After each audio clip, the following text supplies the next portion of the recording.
Are we supposed to announce it now, or? You could say no. True flagship plus something unique. They did it just because they knew that Apple was going to do it. So you don't think this is something that customers have been yearning for? I doubt it. The commenters are pretty switched on. Break the problem down. Design, pretty good. Camera, pretty good. Software, pretty good. Yeah, it's the best phone product we made so far. Why didn't you use this chip? Why didn't you use this chip? These questions just come like over and over again. Hey, why don't you have this engine or that engine? Like, what's up with the smartphone industry? My patience is running pretty thin on this topic. And today we're going to be talking all things Phone 3, Headphone 1. I think the community's expectation for Phone 3 is kind of through the roof. I think that probably comes down to having to wait for 2 years and it be rumoured for so long. Are you confident that we can deliver on how high these expectations have become? I think you have to be really humble because there's real people out there who've saved their hard-earned money to buy our product. So we shouldn't take that for granted, and we should always have a little bit of anxiety that it's maybe we haven't thought about all the angles, all the corners. Yeah. But having said that, it's a pretty good product. I think it's going to do well, but ultimately we're not the judges of that. Yeah, normally comes down to people wait for the reviewers, don't they? The reviewers, but perhaps more importantly, the consumers. Mm-hmm. Cool. I guess the biggest comment in that video as well was Tom saying that he thinks that our headphones are going to be better than AirPods Max. Now, Carl, this is a pretty hefty claim. I just wondered if you thought we had the capability to compete with a product like that. I think that's, yeah, maybe second best. I don't know. Like, Apple are really good, right? They have so many people and so much resource. And I think the biggest thing for them is that they own the full stack. So they own the headphones, they own the smartphone, they own the computer, they own the chips in the headphones and the chip in the computer, and they own the software, so everything can work really seamlessly. Yeah. And they've been deliberately like keeping people away from integrating with their ecosystem so that they have higher switching costs for their users. So at least on that part, it's impossible to surpass them. Like we're never going to be able to make Nothing Headphone 1 work as well with an iPhone as an Apple product does, unless they change their policies, which I don't think they're going to do unless they get sued by the government, which they are being sued in some countries, US, EU. Exactly. Okay, Carl, it's probably time to talk about Phone 3, which is, at the time this video goes live, we're probably going to be kind of mid-launch cycle, so there's going to be lots of details out there. So I thought maybe we could cover some of the things we already know, and then maybe I'll try and squeeze some fresh information out of you as well. Does that sound good? Let's try. Okay, so I guess the first thing is, about a month ago, you went on the Android show, and out of nowhere, you dropped that Phone 3 is going to cost somewhere in the realm of £800. Now, from that information alone, there are lots of comments. Some people really excited about what device we could offer for that price point. And some people, a little bit confused because this is without question going to be the most expensive product we've ever put to market. So I guess my question to you is, what can people expect without revealing too much from Phone 3? It's going to be our first true flagship. It's going to be the best smartphone we've ever made. Everything will be better than its predecessor from a material standpoint, from a performance standpoint, the chipset, the camera, the battery, the screen, all that stuff, plus something really unique.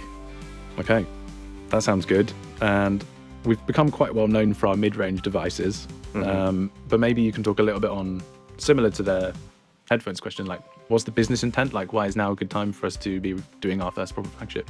Yeah, I mean, we never started this company to be like known for mid-range phones. We saw that the tech industry got really boring, and also that these personal computing devices that used to help us be more creative are no longer serving that purpose. With the flagship line, it's about putting our latest and greatest ideas out there. And then for our mid-price line, it's about making it more accessible to a wider audience and having a well-balanced experience. Yeah, and I think you mentioned in the previous Nothing TV episode about Phone 3A series that as a company, it's all about balancing your appetite for risk. I think maybe it's an assumption, but is us taking on a higher BOM price product like Phone 3 a sign that things are going well for the company and that we're able to kind of take on a little bit more risk? Yeah, I guess the contrary would also be true. Like, if a company stops making flagship phones, then they're probably not doing as well. But I think more than the risk, it's about like affording to build it. Like, the cheaper phones, they cost less to develop because they're easier. The more expensive phones, the flagship phones, they cost way more to develop and engineer. So it's about having the resources available to really take a stab at showcasing the full extent of our vision based on our current capabilities. There's also been lots of really ambiguous tweets around glyph. I think recently we saw a tweet saying that we killed the glyph, and there's been lots of ambiguous name and date teasers going out. Is there anything you can tell us about what's going on there? Are we supposed to announce it now, or? You could say no.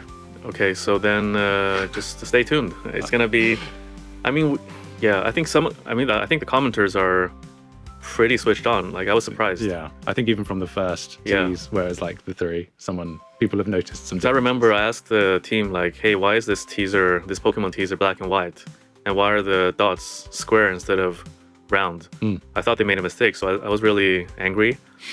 But then they said, oh, it's because we want to tease this new thing. I'm like, oh, okay. Yeah. Wow, right. That's very, like, they really thought about the details. Yeah, it's quite impressive, actually, how much can be taken from that one early asset of some Pokemon. Yeah, so if we're, like, the glyph interface was a very unique part of our DNA. When we designed the Phone 1, we were like, hey, how do we design something that, first of all, like 10 meters away, you can tell that it's a Phone 1. And then secondly, if you just look at it for 3 seconds, you're able to sketch a defining part of it. Yeah.